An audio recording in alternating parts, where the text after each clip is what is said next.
Well, the situation is of course not very dynamic, but I think that the trends that we are seeing are rather positive. For a couple of days now, we have seen some progress of the Ukrainian army on the south. We have retaken several villages and one small town, which used to be home to about 4,000 people.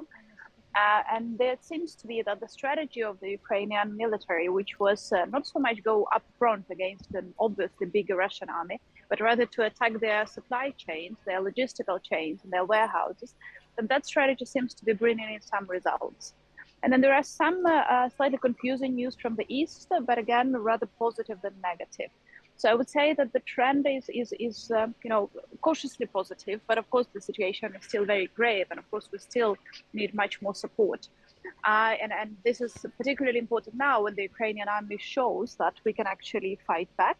And the question right now is whether we would have the weapons that we need to retake full control of our country. And the major issue right now is, of course, the tanks, which are still not being provided. And that is, I think, the biggest point of contention, of debates among our Western allies in terms of support to Ukraine.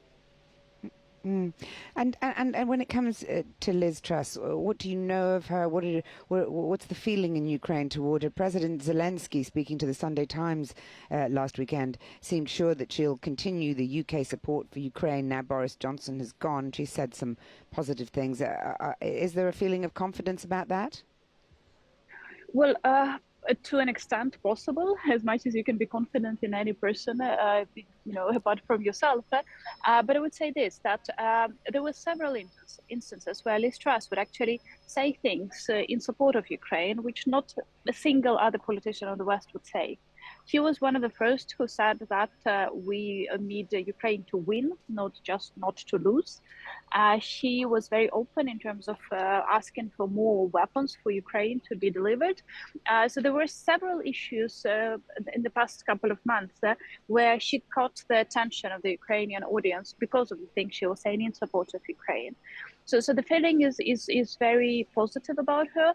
The major question would be whether she would have enough arguments and authority for other Western leaders to argue in favor of Ukraine. Because what Boris Johnson was doing, regardless of his internal policy, but outside, he was a very, very outspoken speaker and driver of support for Ukraine. And the question is whether she would be able to deliver to the same extent as Boris Johnson was doing that. And I think that is an open question, and we shall just have to wait and see. But I think her inclinations are very correct and very right in terms of supporting Ukraine. Just finally, I mean, you mentioned Boris Johnson there and the energy with which he approached the Ukrainian issue. Are people disappointed? I mean, they definitely made a bit of a double act, didn't they, President Zelensky and Prime Minister Boris Johnson? Yeah, there seemed to be some chemistry between the two. So that is gone right now. But again, the personalities matter in international politics, of course. But I think what is more important is to realize the strategic national interests of each single state.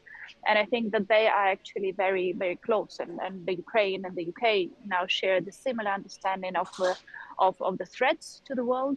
And I think that this shared understanding is the basis that we should continue building on, not so much on the personalities, relations, and so on. Though that matters, but I think that what is more important is that both Ukraine, United Kingdom realize that Russia now is the threat to the world as it used to be, and we need to make sure that we fight against it together.